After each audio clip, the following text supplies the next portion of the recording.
I have a few questions, and I'm wondering if you could answer how you see the question, and we could go, and then maybe you can also answer each other. The first thing I'm wondering, we've had two themes today. The one has been about addiction. We've been talking a lot about addiction, and now in the end we've been talking about harassment and bullying. Would you say that those aspects of problematic gaming or problems concerning games are connected in a way? If I start with Karin. Addiction and? Addiction and harassment and bullying harassment. And online hate. No. I don't think so, no. Okay. Addiction has to do with other things, and I think the discussion about addiction has much to do if you consider gaming problems, for example, to be a primary or a secondary problem. Talking about comorbidity, as you did, yeah, what's the hen and what's the egg? Hönan och ägget. Excuse me. What's the hen and the egg? Yeah. No, well, yeah. I mean, but I don't think we will resolve that issue here today. Harassment is bad behavior. It's something else. So you wouldn't say it's not an addictive behavior? No. Okay.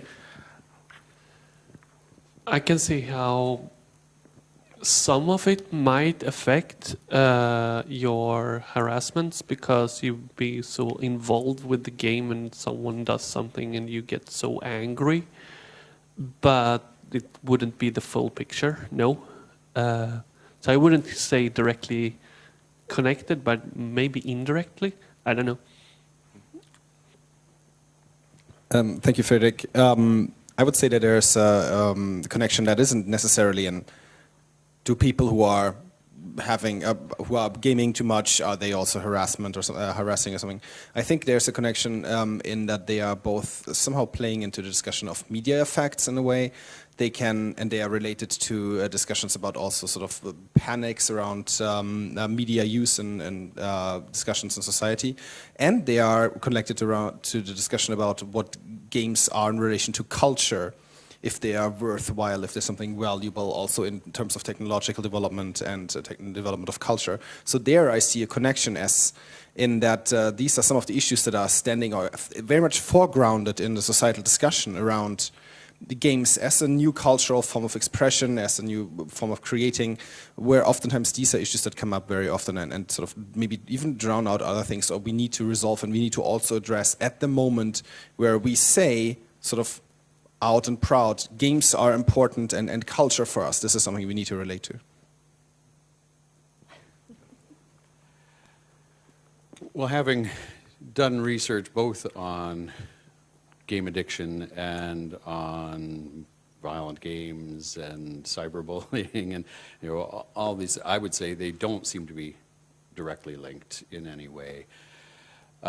Even our studies where we've looked at, say, game genres and addiction, there doesn't seem to be a clear pattern that, say, violent games are the most addictive. And I don't even like that question because I don't think games are like substances. I don't like thinking about them as one being more addictive than another. But even if we try to look at some of the, say, content elements, there doesn't seem to be a very strong relation between those that are related, say, to bullying behavior and the ones that are related to addiction.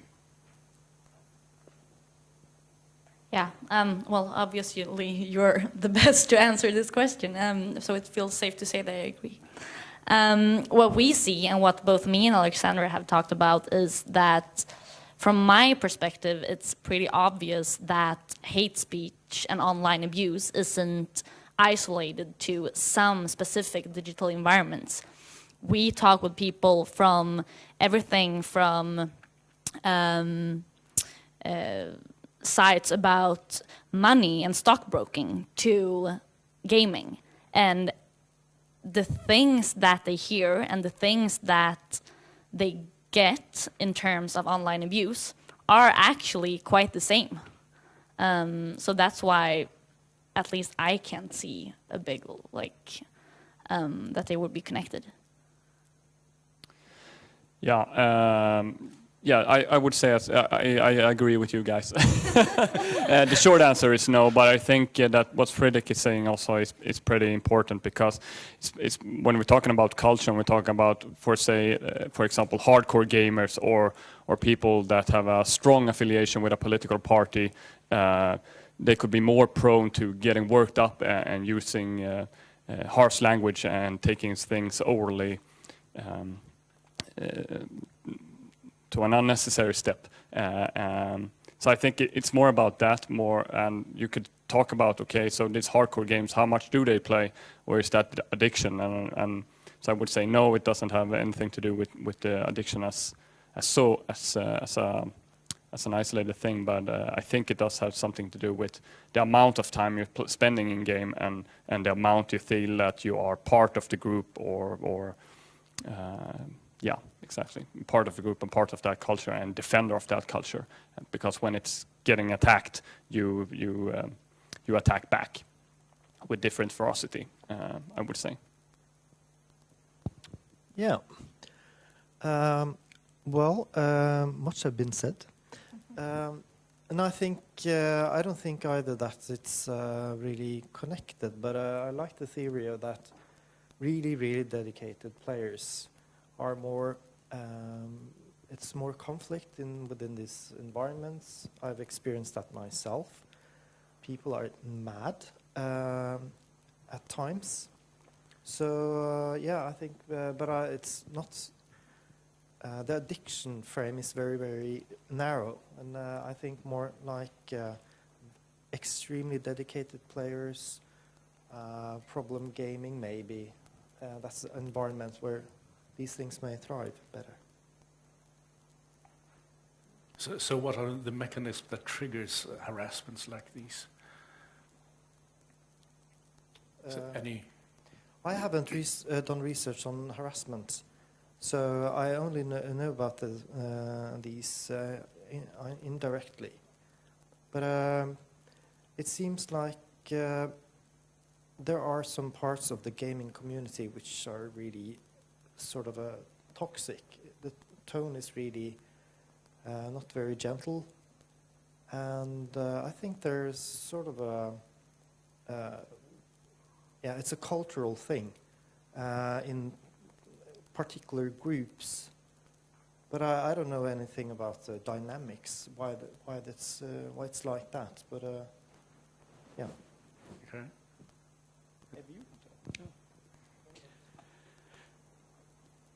Within some of, within the online harassment research, it's so young, we don't really know. There are a couple studies, one my colleague Christopher Barlett and I did. We found that an odd thing sometimes happens psychologically. If I harass you, I then feel victimized, which is very strange because I'm the one who did the harassing. And that makes me angry and want to harass again.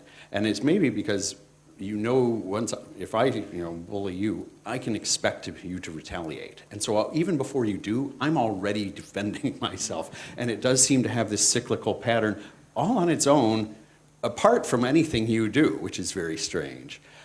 Within the broader aggression research, we know that no single thing predicts aggression. There are over 100 known, scientifically documented risk factors for aggression, and no one of them is the reason. And one of the problems we have when we talk about aggression culturally, certainly in the US, but I assume it's elsewhere, is that when some horrific event happens, such as a mass shooting, we ask the wrong question. We say, what was the cause of this? And we're already wrong because we've said the cause. There is no one cause. There are always multiple causes. And the more severe the aggression is, usually requires more risk factors to be present. So I think we need to be careful as we ask, these are important questions. How can we predict criminal behavior? it is predictable, but it's never predictable from a single thing. It's predictable from seeing a broad pattern of risk and protective factors.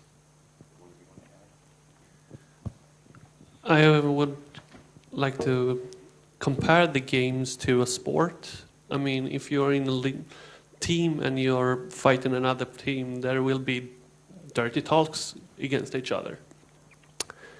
And without the adults being in the game, some of the boundaries of what you can do and not are not there. So people tend to go over those limits much more often than in sports, because your mom might be watching and she will tell you to not do that. But in games, you don't have that. So you don't have this, it's called, you won't get anything bad from doing those actions. So you get on and on and on. And in the end, it's like, why not? Because no one is going to stop me. Even the game developers, they don't stop them. Okay, so it's online anonymity. It's other games where you're not anonymous, how are the environment in those games? Anybody knows? Yeah. Say no. Okay. No, I would like to add that people are rude. And people have always been rude. And I'm old enough to remember when we had a prime minister called Olof Palme, and there were all kinds of really horrible jokes flowing in conservative circles. But they weren't spread as today. If that would have happened today, it would all be online and invisible to anyone. So, I mean, that's the big difference. People have always said horrible things about other people, famous or not, but the word didn't get around before. Yeah, I think that contributes to it becomes part of like a mob mentality, because you see someone else writing something very harsh in the comment section of a newspaper's article or something, then you have to like beat that, and it gets like the snowball is getting bigger and bigger. And as you said, Fredrik, when it's like miking all the players on a football team playing at another football team, and like making what they say on field streaming in text as we look at the football match. I think that our view of football would be very, very different if we saw exactly what they felt or thinking or said to each other on the field. And I would say, from my experience, there's no difference between games or online communities where you're anonymous and where you're not anonymous in form of what you're hate upon. Maybe just like the form of hate, because I think if you're anonymous, it's if you're not anonymous, you are less likely to be the single one that's hating on something. I think if you're not anonymous, you have to be part of a group that's together collectively hating on something. That's just a feeling that I have, because I haven't really seen, if you look at Facebook or you look at the newspaper's comment section, there's no, that's so much worse than even the worst gaming community, I would say. Because the gaming community is still so, it's so few people in it compared to the thousands and thousands of thousands of people in the comment sections. So it feels good to be bad. Yeah, I think that it feels bad to be bad, but you have to be better than everyone else, because otherwise you will lose your honor or something like that. You know, you have to win the argument, for otherwise you have been arguing for nothing in all those times. You know, it's, yeah, I think it's a pretty, there's a lot of interesting psychological research you can do there, I think. Do we have a question from the audience? Björn, how do you know?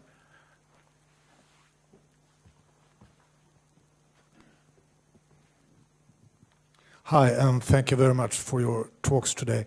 I'm working as a therapist, and my experience about this. If you have problem with your gaming, should you quit it, cold turkey, or could you manage to have a balance? My experience, that I would have some reflection from you, please, is sometimes I could see a guy playing too much World of Warcraft. For example, I have one client spending 55 hours per week. Nowadays, he just play, I think, Rocket League. And it's no problem for him playing Rocket League. It's a rather quick game. And I have other clients shifting from Call of Duty to Battlefield. No problem. But of course, there's some clients that have to quit all gaming. And I think, I don't know what your opinion about this, that this is of course difference if you talk about an alcoholic. So I think you have to see this area with new eyes. Put away alcohol, drugs, gambling. This is video game, nothing else. And of course, I'm interested in your reflection about this. Correct. As an old alcohol researcher, I need to point out that there is in no way any consensus about people with alcohol problems, having to quit totally the bottle. There are different meanings about this. And of course, there are different meanings and different suggestions for people experience problems from gaming, how to cope with it. But also, the review I did a couple of years ago was on internet addiction. And if we talk about internet addiction, it's extremely hard to imagine today how a person could refrain totally from the internet, because we live there more and more. So for the internet addiction cases, then you need to find a way to cope with your excessive interest in internet activities. Falting? I've actually done a study on discourses surrounding addiction, or people overusing different types of media, like television, social media, and games. And what was very interesting there was that the empirical material were online guides on a site called WikiHow, and where ordinary people are creating guides on different topics. And what was interesting was that even though a lot of these guides mention going cold turkey, they were almost always saying that this is not the way to do it. You have to reduce your amount gradually, because it will be just too much of a difference in your life, things like that. And this is of course not the best source of knowledge, but it's very, and also all the people I've interviewed, excessive gamers, they have varying degrees of the same answer. Some of them say that, okay, I manage now to hold back on gaming. Some say I had to, like you said, I had to move on to another type of game, because I can't really play games like World of Warcraft anymore. But so the picture is not very. It's quite diverse. I think people have different ways of getting around their problem gaming. But as you said, the things with these guides is that we are living in a society where media are everywhere, and everyone needs to find a coping strategy. So self-help, media self-help, is some sort of a part of growing up. You need to know how to cope with and manage your time concerning media. So it's a sign of the times, I guess. Well, I can just speak from the associations part, because we are seeing this daily. Well, people like me have to stop, but we see we don't have any real guidelines yet, so we can't say that you have to stop as we do in gambling. There you need to stop because you can't play. But we don't have really gotten that far to say that in gaming. But there are more and more of us who say that we can't game. We just can't. And we see that more and more to those people who come continually to us. And I speak to clinicians all over the world, and some of them say, oh no, you just have to go cold turkey. Others say you don't. I think we are never going to have a single answer that fits all people, and a good clinician knows that. My personal opinion is I think it's closest to an impulse control disorder. And you know you should do your homework, but you just can't stop playing. And so the problem is has gotten out of balance and is damaging other areas of your life, which is how I define an addiction. It has to be damaging multiple areas of your life. So some kids can play a lot and not have it damage their lives, just as some people can drink a lot and somehow keep everything in balance. So I don't think if at least for a particular person in front of you, you think it's most like an impulse control disorder, then you need to teach them to manage that impulse. In which case, there may be a way to have it in balance with gaming, but there may be some people who know that they can't manage that impulse no matter how much therapy they get. This is always going to be too triggering for them. So I think even if it is a type of impulse control disorder, people may definitely vary on how much control they can ultimately engage with a particular behavior. We have a question from the audience. Yes. Right now, I'm just remember the citation of Mark Twain. He said, "There is nothing easier that quit smoking completely. I myself did it more than 100 times." So it's things like similar with computer games. People are quite addicted. And I would like to return back to previous topic about internet offense. And let's say we have three situations. First of all, we know each other. I log in with my account that you know, and I threaten you or did some offense to you. Second situation, we know each other, but I log in with anonymous account. You don't know if you know me, and I threaten you. And the third situation, we don't know each other. I log in with anonymous account. You don't know if you know me, and I also threaten you. Is it all the same? Is it difference from legal perspective and from moral perspective? Okay.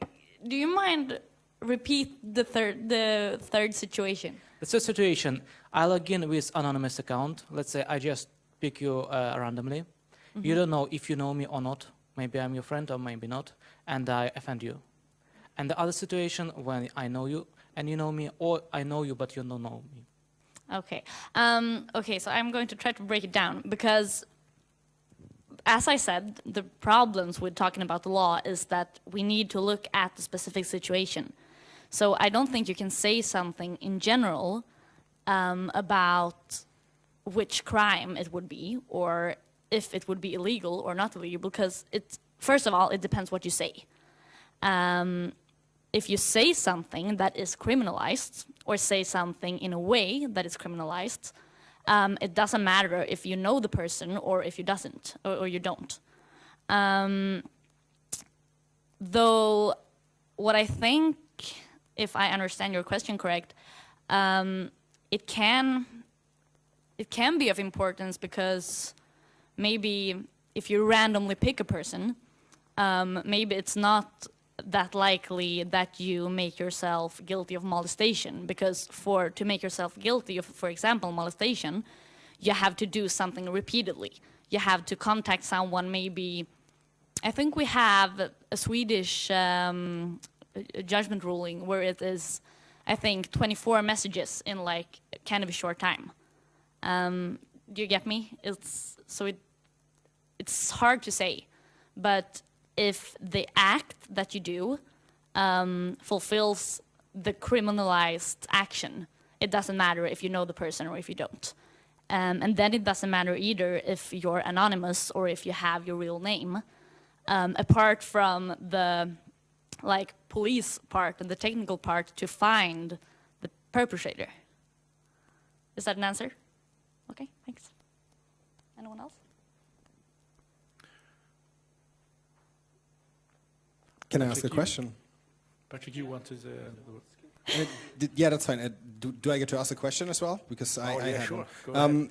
So, and that is something that I think is interesting because we have very different perspectives on problem gaming and these kind of things now here in the room, and that's not happening so often. So I wanted to ask you if you had the possibility to sort of decide how we should, as a society or as as a group of people, understand and maybe implement some sort of definition or understanding of what do we consider problematic gaming. What would you do? Like, what would be your aim, your way of like finally resolving this? This is I know it's like it's a little bit like, but I think like, do you want to just push it off the table? Let it be gone. There's people with problems, we help them, or do we need it for some things but limited, or should it be open for everybody to use? Like, what would we actually want to do, sort of, each one of us? I can start, because I think that we're still in a learning phase when it comes to the digital life, and that learning phase will remain for some time. I mean, for example, if you're in the city and you see parents coming with their small babies in their trolleys, and most parents now in Stockholm, they go like that. And the baby is trying to talk to the parent or to other people, but the parent doesn't notice. And I try to consider this, you know, it's just, they are in the learning phase. They haven't really taken this digital part of life to their own. So maybe in, I don't know, 20 years, 30 years, we will be more comfortable with the digital part, which will continue to grow in our lives. And maybe then the problem with problem gaming will be less smaller, because we will all be wiser, and a parent will be wiser talking to their kids about how to not play too much and so. But I mean, we never solve, we always have problems, we humans. I have to agree there, but yeah, knowledge to everyone, that's the main. So my feeling, at least in the US, is that we're at the same place with problematic gaming that we were with alcoholism in the 1960s. In the 1960s, the early research looked like a medical model fit, that there seemed to be some predictable risk factors, there seemed to be some predictable protective factors, that once you started having the problem, it didn't just go away on its own, that if you got treatment, it could go away. But in the 1960s in the US, we were not willing as a culture to say this is a real problem. We called it a moral failing. You know, you're just not strong enough to quit. We're doing the same thing today with problematic gaming. That the early research seems to look like there are some predictable risk and protective factors, that it doesn't seem to just come and go easily, that the early research on treatment seems like it can be treated. And what I don't want is it took 40 years more from that point on to now the culture says, yeah, alcoholism is a disease. Is it really a disease? Well, no, but the medical model makes some sense, and then people can get the help they need. I don't want it to take 40 years until people are getting the help they need. And so I think what we call it, I've already kind of stated, I don't care what we call it. But I care if people aren't getting help, because we sit here arguing over what we call it. And that seems to be, at least in the US, what we've been doing. And until it becomes an actual diagnosis, the way the US medical system works is no one gets help. Because it is not, until it's diagnosable, insurance won't pay for its treatment. And so I think there is a value to naming it. I don't care what the name is. I think there's a value to having it diagnosable. even if we're not entirely sure, you know, we haven't answered all the questions. I agree it shouldn't yet be diagnosed, but I think it should probably hit DSM-6. And until we, you know, and what we need to know is what's the etiology. We don't really know much about that. We're just starting to. Some of the contextual factors, we're again just starting to do that research. We don't really know what the course of the disorder is, and we don't know what's the best way to treat it yet. There have been no large randomized controlled trials yet of different treatment. But in the next 5, 10 years, we might be able to get a lot of those answers, in which case by DSM-6, maybe it will be diagnosable. And are we medicalizing it? Are we? Yes. But not for the purpose of just, you know, having, having another diagnosis, but at least in the way the US medical system works, until we have that, no one gets treated. And so now we're letting people just take years of damage before they can get the help they need. Falti? Yeah. Made one friend today. And one enemy. Because I totally disagree with you on so many respects. For the first, gaming is not alcohol. And We don't disagree on that at all. no, but the thing is that alcohol stays the same, more or less. It's the same substance. But the gaming and media in general is changing rapidly. And 30, 40 years ago, compulsive programming was a real concern. People were programming, they were staying 30 hours in a row at the front of their computers, just programming and programming forever. And before that, we have the same worries about television. Television getting, people are getting addicted. And this was at a point in time where it was a huge increase in channels available. So it was a huge fear that, okay, our lives will be completely dominated by television. And today, no one is talking about television addiction anymore. And these games we worry about today, they won't exist in that form in 20 years. So what all this research being accumulated over these decades, most of them won't even matter, because the digital life will be completely different. So I agree with you that we need some way to bring help to people or to address the problem. But I think the problem is much more dynamic.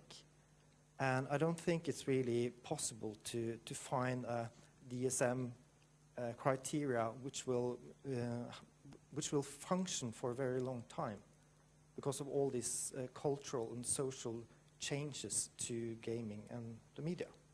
So, yeah. You also made a friend today. Patrick. Yeah, thank you. This is super interesting to me because I like really much the motivation about this, like helping people, right? I think that's absolutely also what motivates me doing this. And I think Faltin is also on board with that, but how to do that? And you do say in the US system, right? So from Sweden, that is a fairly big step away, where I think that we yet have some hope of being able to build a system that helps people that have problems in their lives because of their gaming behavior outside of such a medicalized way of attacking it, which has potential damages and risks as well. For example, pathologizing large parts of creative and productive engagement and just with culture and with each other, or, for example, leading to practices of using substances for treatment or growing whatever psychopharmaca or something like that. Camps to get your kids to get the video gaming out of that, or like all these weird things that are happening, not in Europe, but they are. So this is a risk, and this balance on which side it tips obviously depends on what kind of politics you want to have based on the environment you're in. In the US, I can understand your point. Here, I would, for me, much rather stick with that perspective. Alexander. But you should, just a brief comment. I mean, Sweden is also relying heavily on the DSM system and all that, so not that much.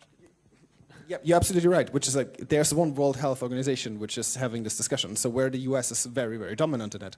So health, we're having this conversation. Have you not learned you should stop taking the U.S.'s... Our last election didn't make it clear. Don't take us quite so seriously anymore. I think that also what this question is a little bit related to what Karin said about us being digitally immature. We're going around with computers in our pockets that's so strong that we don't really know how to handle them really. And I think that it could be we need to change our system to accommodate for people needing help with different things, because I don't think that the solution is like, okay, if the system works this way, well, we got to diagnose it and send it in and make it part of the system. But maybe we need to change the system instead.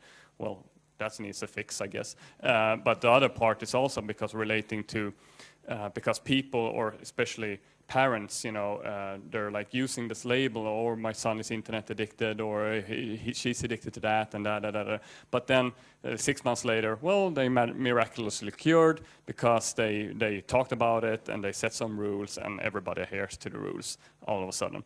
And I think, the dynamic between parents and young folks in terms of problematic gaming or gaming too much or gaming in a way that's harmful, obviously, it has the same solutions as internet abuse and harassment online. I think that conversation and then how we use the internet and how we use the computers and how we use our Game Boys, I think that there's where the question lies when they learn to use that correctly and apply the same rules in real life as on the internet, as if the internet wouldn't be part of real life. Of course it's part of real life. So.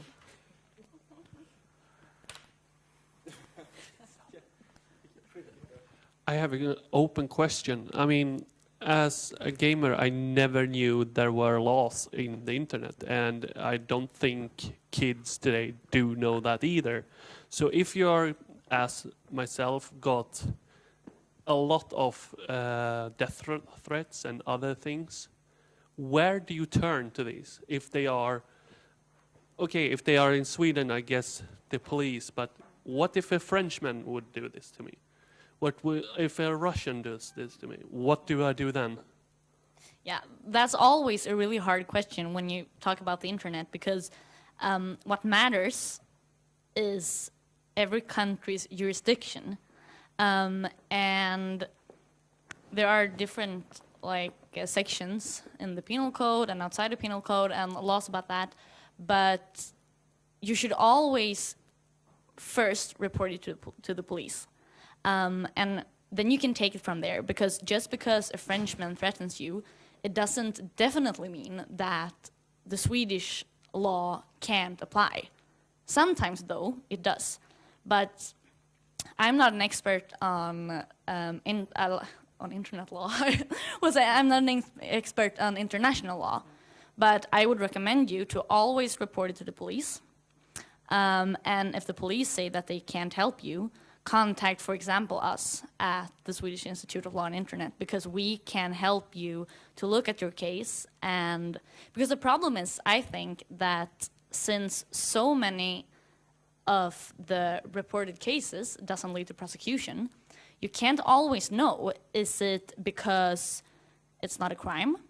Is it because we have a lack of resources or a lack of knowledge? So what you should do is report it, and if they withdraw the prosecution, ask someone who knows the law to look at it. And then you can take it from there. Okay, thank you. Can I add one piece of not generally known information about, since we've talked about the DSM and its kind of the sway that it has around the world. I've spoken to some of the people who were on the DSM-5 committee, and they were not tasked with looking specifically at video games. They were tasked with looking at all behavioral addictions except gambling. And what I've heard from the members of this committee is they looked at the evidence on sex addiction, eating addiction, shopping addiction, cell phone addiction, TV addiction, internet addiction, video games, and they felt only one had good science behind it, and that was the video game part, particularly if it was connected to the internet, which is why they've named it internet gaming disorder, which they kind of regret that name because now people think the internet's the important part, where in fact the gaming's the important part. And so I think that's interesting, yes, in response to, we talk about these things colloquially, but the science has not been strong on most of them. The science does seem stronger, at least according to this committee's evaluation, on the gaming. And I would agree with you, if the game, I don't think the game's the problem. I think the player's the problem. And that's how it's defined. It's defined as, are you damaging your family functioning? Are you damaging your educational opportunities? Are you damaging your occupation? Which, as the technology changes, I don't know that those would be influenced by that. I think those could last even through many different types of technological changes. And so again, this leads me back to why I don't care so much about what we call it, because if we really just think it's about this technology, that's going to limit us as things change from perhaps paying attention to other areas where there are problems. So some people ask about, well, is internet addiction different from video gaming addiction? At this point, I think scientifically, the science on internet addiction specifically is a little weaker, but they don't seem that different. So probably it's more parsimonious to consider them one general technology type of addiction, the same way people who are addicted to slot machines don't play the horses, and the people who are addicted to horses don't play roulette, and the people who are addicted to roulette. But that's not horse addiction and roulette addiction and slot machine addiction. Those are all different manifestations of this underlying gambling problem. Similarly, it may be that as technologies change, we find some differences in the morphology, what they look like. But the way we would decide if they really are a problem is based on, are they dysfunctional? And the way we would determine whether they are the same type of addiction or not is, do they have the same pattern of risk factors? Do they have the same etiologies? Do they have the same course? Do they have the same pattern of comorbidities? And can they be treated the same? And if those generally are correct, then they're not really different addictions. And so I think, here's where I think the definitional question does matter. If this really is just a symptom of some other disorder, then we wouldn't see these, these different patterns, that it does look like it's a little different than, say, alcoholism or gambling. And so that's part of what, has convinced me that it's worth paying attention to. We haven't been talking a lot about violent games, and your research, you told us that it shows that violent games promotes violent behavior. I did not say that. Something like it. Okay. Well, the question is, how graphic does it have to be? I mean, Space Invaders is rather violent.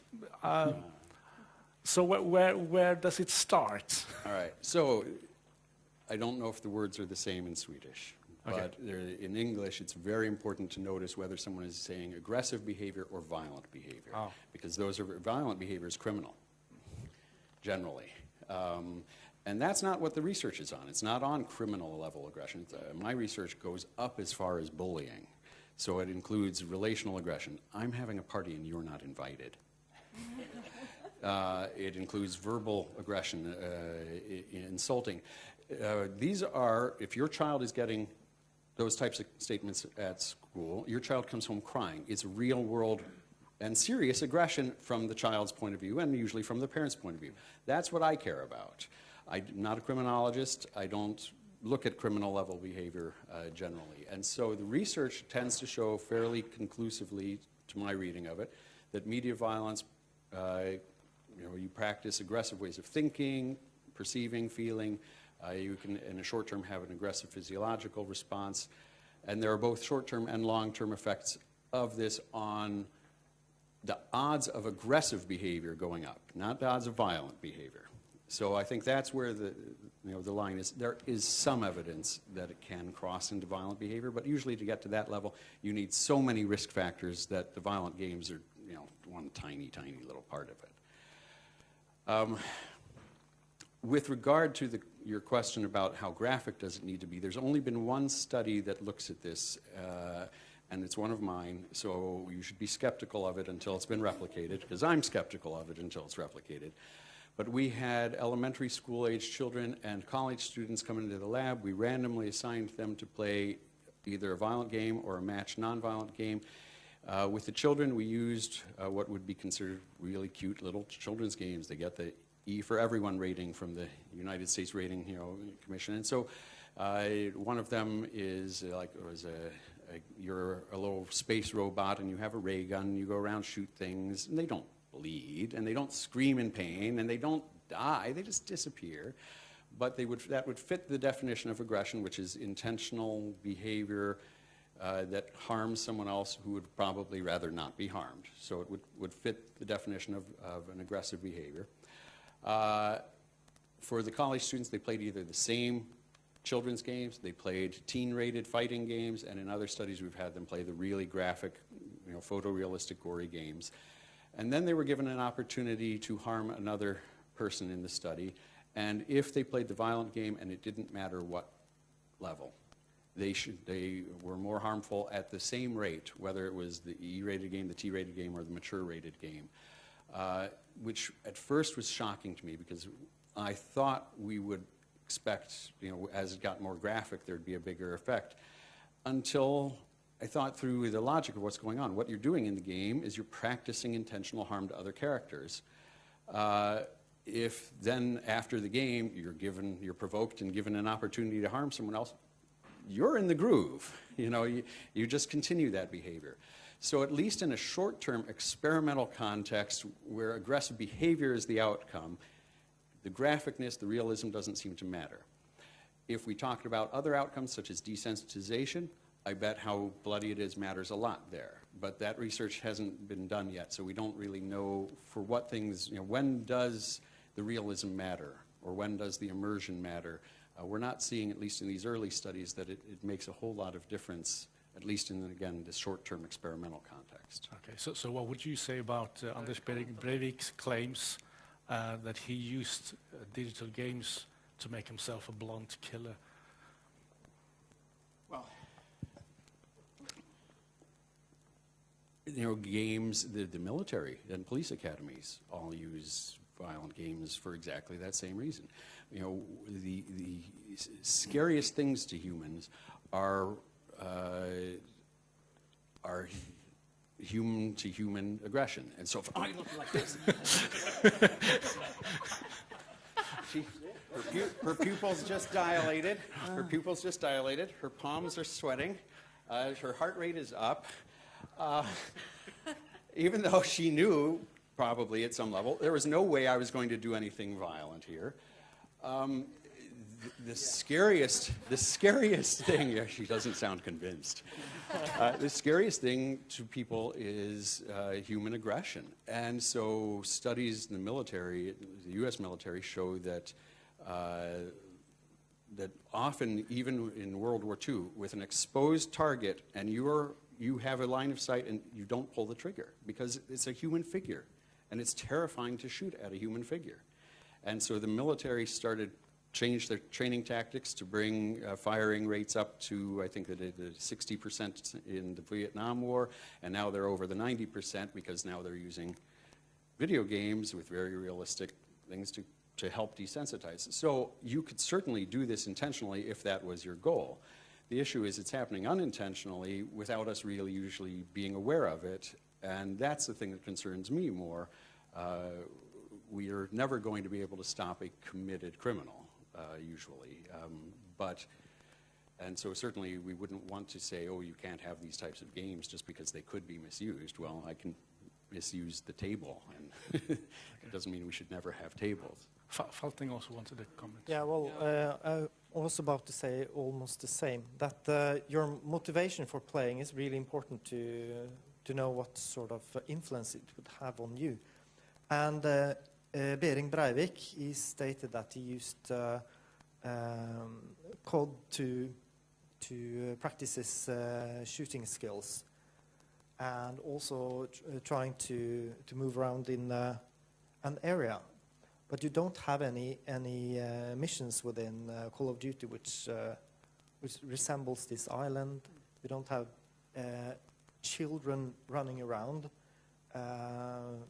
trying to. So it's also, if as a simulation, it has sort of limited value, because I know his dedication to kill was really, really large, obviously, and I guess he got some shooting training or practice in targeting, things like that. But it's very hard to transfer this to a real life situation. Games are not usually designed that way, if you see what I mean. Okay, thank you. Fredrik? It's a little bit about what you're using the game for. I mean, I could check a movie and do the same thing as Breivik did. I don't think games directly make you want to kill someone. I mean, I've killed dozens in the games. I'm not a murderer. But if I had the intent to use the games as that media, of course I could do that. But you can do that with everything. So I don't think that's like a basis that you should go after.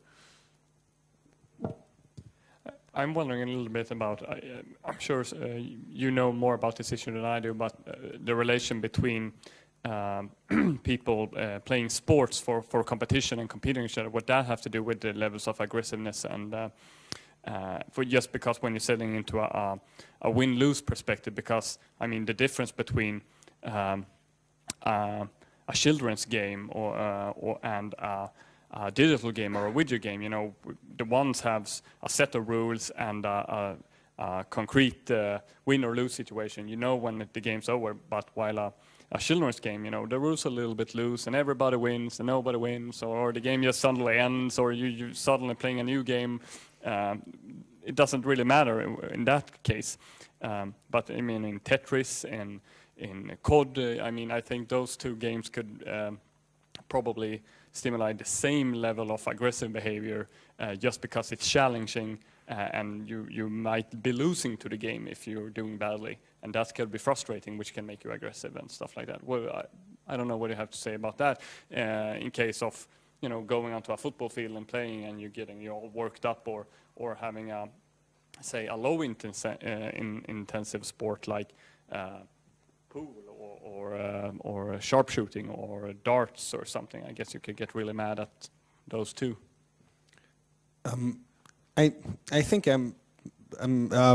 there's a point to this, that you shouldn't necessarily lift games out of other aspects of culture that might have similar effects.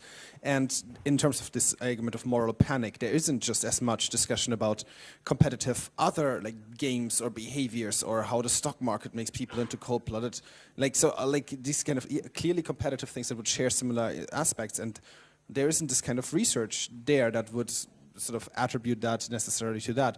So to sort of turn that maybe into a broader question that I would like to ask you guys as well. As a museum that is also working with games and trying to educate the public about that, we've heard this notion of giving more information as something that's really important now several times. What do you think should be part of our responsibilities there if we have a new exhibition around digital games, where we should really have something in there to educate the public around that, and what must not miss from that? So let me answer your question first. Aggression is multi-causal, so there's no one cause of it. We do know competition does increase the rate of, risk of aggression. Frustration increases the risk of aggression. Physiological arousal increases. So that's where most of the game research has actually tried to control all of those things and show that it's the violent content, because it's not every game that matters either in terms of aggressive responding. I think there's an important difference between most sports and gaming, which is most sports have very clear rules that if you actually try to hurt the other player, you are out, right? And if you do hurt someone, the whole place gets quiet, and they worry about whether the person's going to be okay, and you are off. And if you're a pro, you're fined, or maybe, I mean, there are serious consequences for actually trying to hurt another player. Whereas in a video game, there usually aren't. In fact, many times you get rewarded for it. So I think those actually, when your coach tells you to play aggressively, he doesn't mean go hurt someone. It's a very different use of the term aggression. It's an inappropriate use as an aggression researcher. He means play assertively, play strong, but you don't go out trying to hurt someone. So you're actually trying to train children in sports to stay on this side of the line. And when they don't, when they cross it, that's a great learning moment. You know, rough and tumble play is good when someone gets hurt, because all play stops, someone's crying, you're in trouble, and you stop getting to have fun, and that's the truth about aggression, whereas violent video games usually don't teach you that truth about aggression. They teach the opposite. And just a quick answer to your question, I think education's always the key. I think that, and here's why, to bring back to another theme, here's why I think arguing over definitions is the wrong place to put our effort, because it leaves the people thinking, oh, we don't know anything yet. And so I think, not that words don't matter, words matter a lot, and how we define it certainly does matter. But I don't think that's the face we should be putting forward usually to the public, because we can talk about what the results of this study are, even if we don't agree with all of the ways everything was defined, and especially the fact that in a place like this where many people have used very different definitions and yet come to similar types of conclusions, I think that, you know, gives us some strength saying, it's important that we be telling, you know, people, the public, about this, and there's still work to be done. But at least that allows them, that gives them the option to start paying attention in a different way. I would say, yeah, knowledge. Just getting people to talk about it, because what I've seen is just the family itself talks about it, but nothing outside of that. So they don't get any other input. But if you get people to talk together, they can actually come up with solutions. That needs to happen.